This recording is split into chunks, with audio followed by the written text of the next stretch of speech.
Hey guys, before we get started with the intro, I just want to point out that the 7-part mini-series on the Nutritional Pyramid of Importance were actually the first 7 episodes that I'd recorded for the podcast, so please bear that in mind when leaving a rating and review.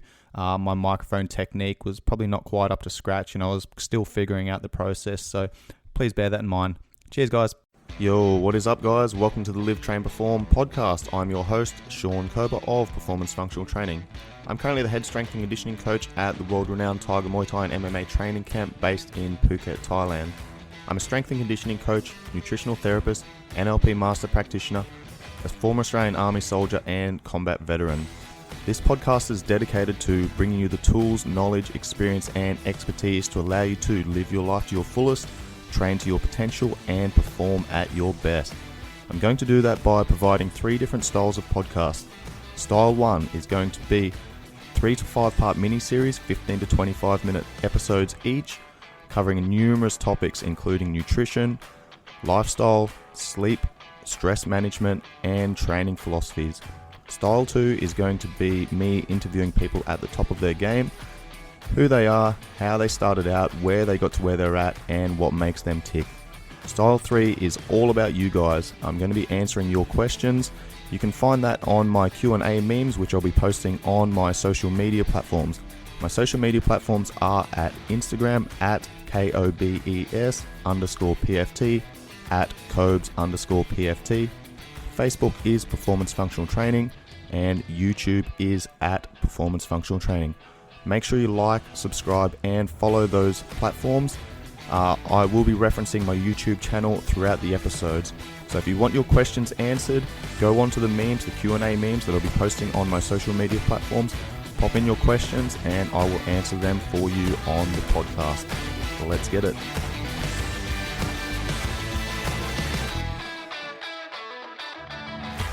Hi guys, and welcome to the next installment of the Nutritional Pyramid of Importance mini-series. In today's episode, we are discussing micronutrients and water, why they're important and what effect they have on the body. Let's dive into it.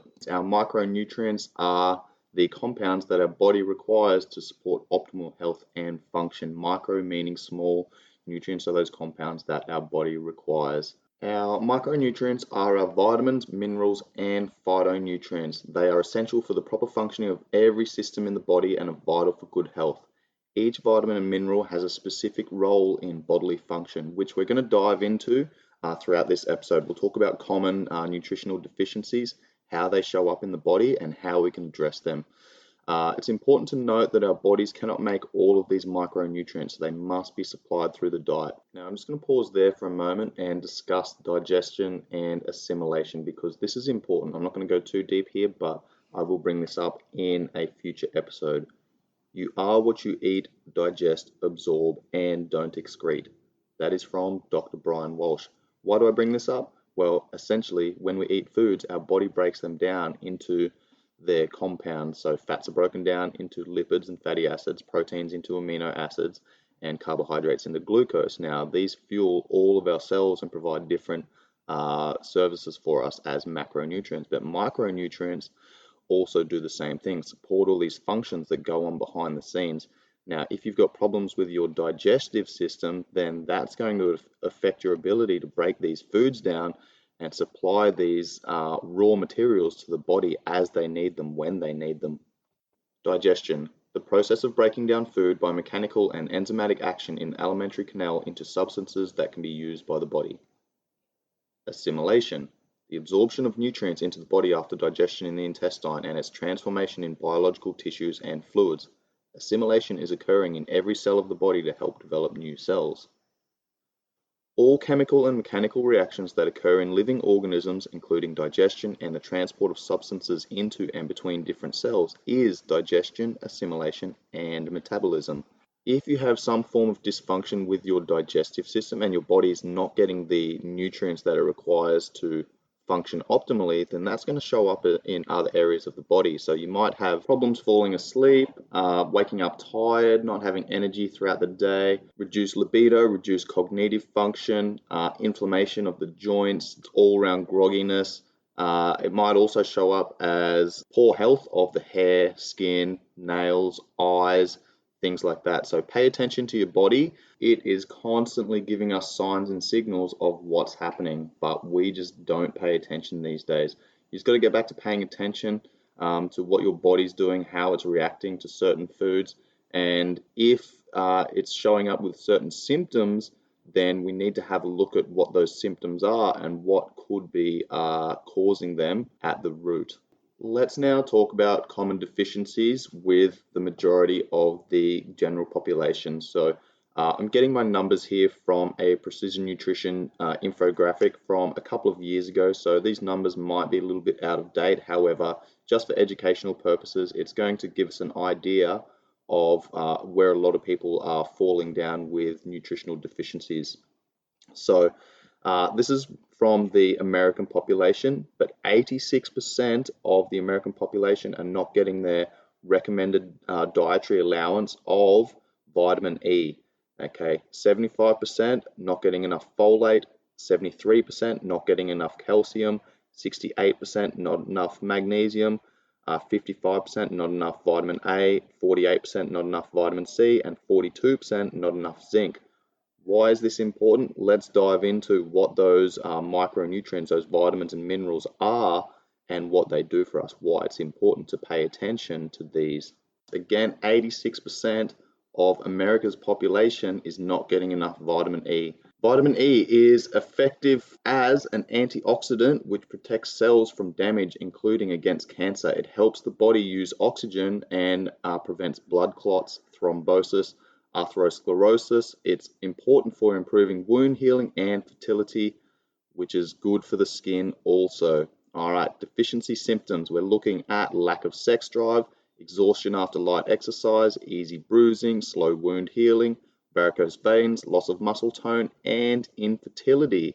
Foods that provide these or this compound: sunflower seeds, peanuts, sesame seeds, other seed foods, beans, peas, wheat germ, tuna, sardines, salmon, sweet potatoes, etc. Its adversaries: high temperature cooking, especially frying, air pollution, birth control pill, and excessive intake of refined or processed fats and oils can also dampen the ability for your body to actually break down and absorb that vitamin E. Calcium promotes a healthy heart, clots the blood, promotes healthy nerves, contracts muscles, improves skin, bone, and teeth health, also relieves aching muscles and bones, and maintains the correct acid-alkaline balance in the body, whilst also reducing menstrual cramps and tremors.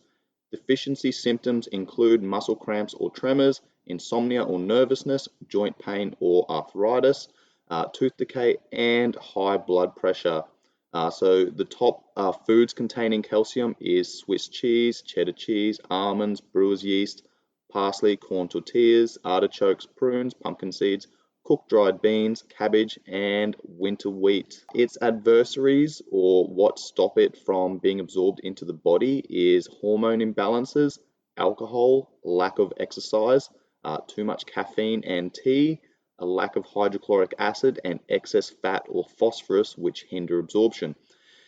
Stress also increases its excretion, and 73% of Americans are deficient in calcium. Let's move on to the next micronutrient that we'll talk about, and that is magnesium. 68% of Americans are deficient in magnesium. Let's talk about what that does, why it's important for us. Magnesium is effective for strengthening bones and teeth. It promotes healthy muscles by helping them to relax, so it works opposite to calcium. It's important for PMS, also important for the muscles of the heart and the nervous system.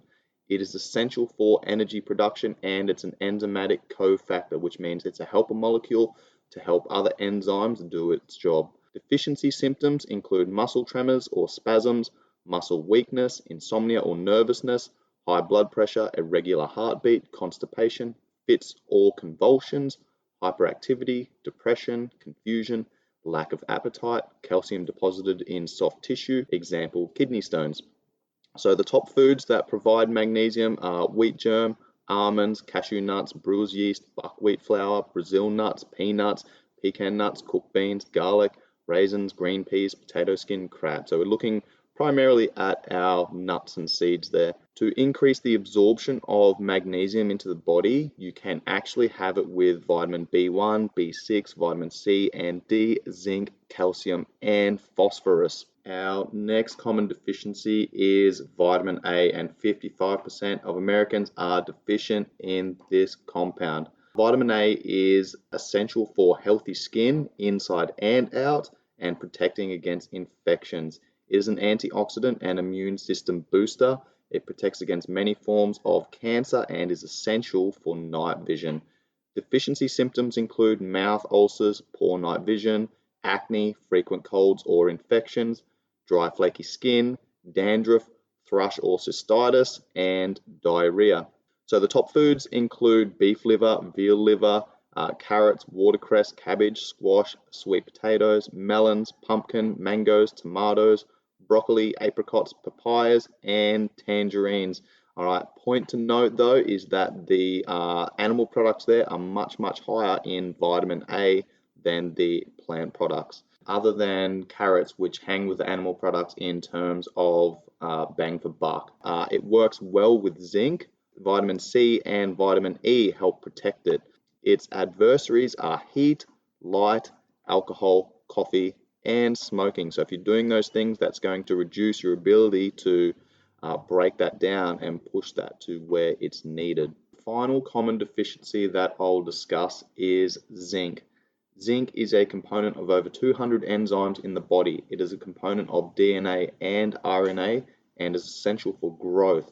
It's important for healing, controls hormones, which are messengers from the organs such as the testes and ovaries, and aids in the ability to cope with stress effectively.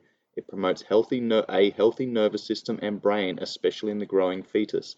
It aids bone and teeth formation, helps hair to bloom, and is essential for energy production. Deficiency symptoms include a poor sense of taste or smell, white marks on more than 2 fingernails, frequent infections, stretch marks, acne or greasy skin, low fertility, pale skin, a tendency of depression, and loss of appetite. So the top foods include oysters, ginger root, lamb, pecan nuts, dry split peas, green peas, shrimp, turnips, Brazil nuts, egg yolks, whole wheat grain, rye, oats, peanuts, and almonds. Its promoters include stomach acid, vitamins A, E, and B6, magnesium, calcium, and phosphorus. Its adversaries include phytates or wheat, which can reduce the body's ability to utilize zinc. It's also high calcium intake, copper, low protein intake, and excess of sugar intake, stress, and alcohol also prevents the uptake of zinc into the body. 42% of Americans are deficient in this critical compound. As a nutritional therapist, I'm constantly on the lookout for these signs and symptoms of any nutritional deficiencies. Now, I'm new to podcasting, so if I can figure it out, I will link a website where you can go and take a survey that'll give you an understanding of whether or not you have a potential nutritional deficiency. If I can't figure out how to attach a website or a link, just type into Google nutritional deficiency assessment and get after it. This is something that I go through with my clients. Now, it's important to understand that if we are not getting the right vitamins, minerals, phytonutrients in the right amounts, then that's going to have an impact on pretty much every system in your body. Our bodies cannot make all of these micronutrients. They must be supplied through the diet. Vitamin A is important for healthy eyesight and gums. Vitamin C is essential for a healthy functioning immune system. Vitamin E is a powerful antioxidant which helps fight free radical damage in the body. Vitamin D is essential for strong bones and immune function. B vitamins are utilized for energy production, nervous system health, and for proper digestion. There are also essential minerals that play important roles in the body, such as iron needed for red blood cell production, calcium for strong, healthy bones and teeth, magnesium for nervous system health, zinc for healthy skin, reproductive and immune function. Selenium is also an important mineral which acts as an antioxidant to protect the body from chronic diseases and premature aging. We currently know of 32 vitamins and minerals. That's likely going to change in the coming years though, as technology improves and we start discovering new things. We're only just recently discovered the impact and the roles of vitamins and minerals on the body. So we've got 13 vitamins and 19 minerals. Vitamins are organic compounds that come primarily from plant and animal sources. We currently know of 19 minerals, which are inorganic compounds, which primarily come from the soil, rocks, water, things like that, natural sources from the earth. Even though nutrition in its most basic form was recognized centuries ago, there was a severe lack of understanding regarding the elements involved. Through the ages, however, people have been able to associate better health with certain foods and follow a diet that provided better than average nutrition.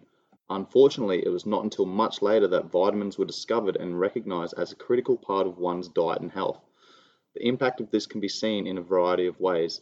Different cultures and peoples throughout history experience different health conditions due in great part to specific nutritional deficiencies. For example, the history of scurvy dates back to times when sailors used to go on long voyages without proper nutrition. It was common among sailors and other seafarers that were at sea for long periods of time. It was devastating for armies and navies since up to 50% of men suffered from this crippling disease. When the disease started spreading in civilizations such as Egypt, Greece, and Rome, no one suspected that this deadly ailment was being caused due to a mere deficiency of the nutrient we now know as vitamin C. It wasn't until 1749 that Dr. James Lind discovered that eating citrus such as lemons and limes, both of which contain high levels of vitamin C, prevented the condition.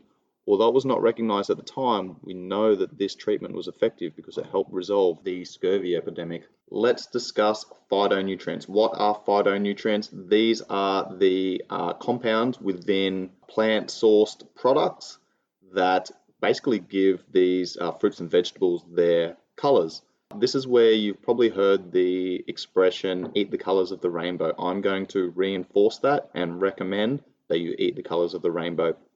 Typically in Australia, we recommend 5 and 2, so 5 servings of vegetables per day and 2 servings of fruit. A lot of red fruits and vegetables include a natural plant pigment called lycopene, which is one of the phytonutrients that makes it that red color. Lycopene is a powerful antioxidant that can help reduce the risk of cancer and keep our heart healthy. For purple and blue fruits and vegetables, we're looking at a plant pigment called anthocyanin, which gives it their distinctive color. Anthocyanin also has antioxidant properties that protect cells from damage and can help reduce the risk of cancer, stroke, and heart disease. Carotenoids give the orange and yellow group their vibrant color. A well-known carotenoid called beta-carotene is found in sweet potatoes, pumpkins, and carrots. It is converted to vitamin A, which helps maintain healthy mucous membranes and healthy eyes. Another carotenoid called lutein is stored in the eye and has been found to prevent cataracts and age-related macular degeneration, which can lead to blindness. Green vegetables contain a range of phytochemicals including carotenoids, indoles, and saponins, all of which have anti-cancer properties. Leafy greens such as spinach and broccoli are also excellent sources of folate. White fruits and vegetables contain a range of health-promoting phytochemicals such as allicin, which is found in garlic, which is known for its antiviral and antibacterial properties. Some members of the white group, such as bananas and potatoes, are also a good source of potassium. What I recommend doing is taking one fruit or vegetable from each one of these categories and rotating them through. So let's take something red, for example. It might be strawberries. Then my purple is going to be an eggplant. My orange is going to be an orange. Green might be spinach. And my brown white is going to be mushrooms. All right, so I might eat them for 1 week, and then the following week I'm going to choose different options within those categories. So my red, I might be looking at some capsicum. My purple blue, I'm going to swap out eggplant for blueberries. Orange, I'm going to swap out for maybe I'm going to have some lemon or something like that with my water. Green, next week I'm going to have, instead of spinach, I might have asparagus or broccoli. My brown and white, I'm going to start putting a lot of garlic into my main meals. So essentially what we want to do is rotate through these foods as long as we're hitting the colors of the rainbow. Another important point to note here is that it's not just about the foods that you're having, it's how you prepare them as well. So, for example, when we cook certain foods, you're going to you're going to destroy some of the micronutrients and phytochemicals within those foods, but you're also going to make other vitamins and minerals a lot more bioavailable, meaning that your body is going to be able to break them down and make them a lot more accessible. A very simple example of this is a typical breakfast for me will be a couple of pieces of toast with avocado, salmon, some spinach, and some eggs. I might put a little bit of salt and pepper on that and some Tabasco sauce. But a couple times a week, I might have raw spinach, and then a couple of times a week, I'm going to have some wilted spinach. So, yes, I'm eating the same spinach, I'm eating the same vegetable, but the way that it's prepared is going to have an impact on how my body is able to break that down and utilize those certain vitamins and minerals within the body. This episode would not be complete without the discussion of life's elixir. That is water, one of the most critical components of our daily survival. We can only live 4 minutes without oxygen. We can live 4 days without water. We can live 40 days without food. And we can live 40 plus years without exercise. What do you think most people focus on? I'll go through the importance of oxygen and breathing techniques and things like that in another episode. But let's finish off this episode with the importance of water. Now, our bodies are made up of up to roughly 60 to 70% water, and it is absolutely critical in many of our physiological processes. Your body uses water in all its cells, organs, and tissues to help regulate its temperature and maintain other bodily functions, which include your metabolism, digestion, lubrication of joints, and insulation of the brain and organs, along with the removal of toxins and other metabolic waste and byproducts through urination. Because your body loses water through breathing, sweating, and digestion, it's important to rehydrate by drinking fluids and eating foods that contain water. I've had many clients who are simply not drinking enough water to allow their body to go through the physiological processes they require to achieve the results that they want. And once we start addressing the importance of water and ensuring that we get enough quality water in throughout the day, then their body starts pushing in the direction that we're working towards. A very simple trick that I recommend is to carry a water bottle around with you and to drink when thirsty. If you're already thirsty, that means that you're already partially dehydrated. If you poke your tongue out in the mirror and your tongue is white, that's a good indication that you're already dehydrated. Now, when you're dehydrated, this has an impact on your body's ability to contract muscles, send a strong neural signal from the brain down to the muscles, and to also reinforce those metabolic processes that are occurring behind the scenes to support optimal training and recovery. Another handy hint is to actually mark your water bottle with a permanent marker or some tape. So you might have a one liter water bottle with 4 marks on it: 250 mils, 500 mils, 750 mils. And then you could put a time on that. So you might say, I want to drink 250 mils by 8 o'clock, and then the next 250 mils by 10 o'clock, next 250 mils by 12 o'clock, 2 o'clock, so on and so forth. Typically for people, I recommend 2 to 3 liters per day at a baseline. However, if you do live in a hotter climate, or you just happen to sweat a shitload throughout the day, particularly around exercise, then you might want to bump that up. Another thing to consider also is electrolytes. When you are living in a hot climate or you do sweat a lot, then you're going to lose electrolytes and salts with your sweat.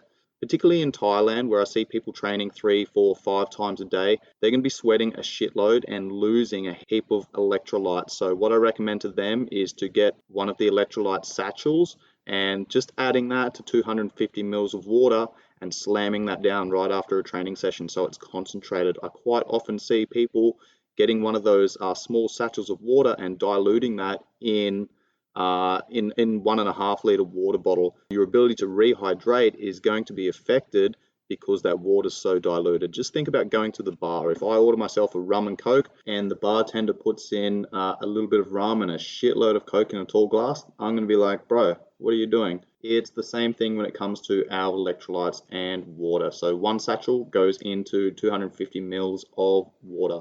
Water is an essential life force that is absolutely critical for optimal functioning. I'm sure people have experienced this where they are feeling hungover or they've been in a fucking super hot environment. They're sweating their ass off after a heavy training session, and all you want to do is have a nice cold drink of water, and that feels amazing. I was in Iraq when I was 21 years old. I turned 22 in Iraq. And we would go out on 3, 4, 5 day patrols where we'd be carrying all our food and water, and we'd just be living out of one of our Bushmasters, one of our armored vehicles. And sometimes it was like 55 degrees in the desert. It was fucking stinking hot. And the water that we were carrying was stored in the stowage baskets on the side of the vehicle. So it'll be 50, 55 degrees. We're fully decked out in all of our combat gear. Long pants, long sleeve shirts, undershirts, body armor, helmet, packs and rifles and webbing and everything like that. Stinking hot, and we'd just be drinking this water coming out of the stowage boxes like someone put the kettle on. And we always really appreciated getting back to base and pulling out a nice cold bottle of water from the fridge. I was actually really grateful. I turned 22 in Iraq, and we're on a big American base, and my mates actually pulled a heap of money together and bought me a small bar fridge so that I could have in my room, which I was super grateful for. It was one of those things. We get back from a 3, 4, 5 day patrol where we're drinking fucking hot water for days on end, to just getting back to an air conditioned room and drinking a nice cold bottle of water. Oh, it was amazing. To round out this episode, I just wanted to discuss briefly superfoods. So what are superfoods? They're essentially low calorie or low energy foods that have high nutrient density. So some superfoods that you might have heard of are spirulina, medicinal mushrooms, cruciferous vegetables, goji berries, cacao, maca, hemp seeds, chia seeds, all those types of things. So for me, I use them as a little bit of a supplement, and I'll throw them into my smoothies and things like that, so I can bump up my nutrient density without bumping up my calories too much. I might discuss these superfoods in the supplement portion of the Nutritional Pyramid of Importance, which will be the last episode. The final point that I want to make is that there are something called anti-nutrients. So if a food that you eat needs more nutrients for the body to use it and metabolize it than what the food itself gives, that is an anti-nutrient. Living on these foods can gradually create a toxic overload and rob your body of vital nutrients to function. Anti-nutrients can also come from deep fried food, refined sugar, additives, cans and plastic containers, alcohol, painkillers, antibiotics, pollution, environmental chemicals in water, and excessive free radicals from smoking. Anti-nutrient overload makes it very difficult for your body to eliminate toxins. So what are empty calories? 2/3 of the average calorie intake in modern countries consist of fat, refined sugar, and refined flour. The calories in sugar are called empty because they provide no nutrients, and those are often hidden in processed foods and snacks. If 2/3 by calories of your diet consists of such dismembered foods, there is little room left to get the levels you need of all the essential nutrients. Crap foods, CRAP. Crap foods not only are packed with extra calories, but also contain ingredients that rob your body of essential nutrients, making you feel sluggish and tired. What's more, they can trigger overeating and cause you to put on weight rapidly. Anyone wanting to stay healthy should limit the foods that fall in the following categories. C for carbonated drinks, R for refined sugar, A for artificial colors and flavorings, also alcohol falls under this category, and P stands for processed products. So carbonated drinks, it is thought that one of the main causes of today's obesity epidemic is the overconsumption of soft drinks, Coke, lemonade, milkshakes, fruit juices, including natural orange juice. Refined sugar. This category includes white flour, refined sugar, and high fructose corn syrup. All of these are often combined in pastries, cakes, cookies, yogurt, and cereals. Artificial colors and flavorings. These are anti-nutrients which are often included in confectionery products, including sweets, soft drinks, party food, and snacks such as crisps, biscuits, chips, etc. A also stands for alcohol, which I've mentioned in an earlier episode, considered a toxin. Processed products or processed foods. Heavily processed foods such as ice cream, party foods, sausages, hams, and deli, smoked or cured meats are more likely to contain all of the above plus trans fats, which are considered a danger to your health when overconsumed. And that brings us to the conclusion of today's episode, which was all about micronutrients and water. In the next episode, we're going to be diving deep into the different types of diets, their origins, their history, what these particular diets are good for. We'll also talk about calorie cycling, carb cycling, nutrient timing, meal frequency, intermittent fasting, and all of those other good things that fall into that category. If you enjoy the message that I'm delivering, please help me spread the word and like, share, save, and subscribe to my social media platforms. Instagram is at KOBES_PFT, at Cobes_PFT. My Facebook is Sean Kober, and my business page is at Performance Functional Training. You'll also find Performance Functional Training on YouTube. Go and check that out, and please pass this on to your friends, family, anyone else who would benefit from hearing this message. And if you could also leave me a 5-star rating and review, that would be much appreciated. Anybody who does leave me a 5-star rating and review will have precedence when it comes to my Q&A sessions. I'm going to be posting on my social media platforms in the coming weeks of questions and answers. You guys ask the questions, I will answer them on a podcast episode. That's it from me today, guys. Hopefully you enjoyed this episode, and I look forward to bringing you some awesome content moving forward. Peace.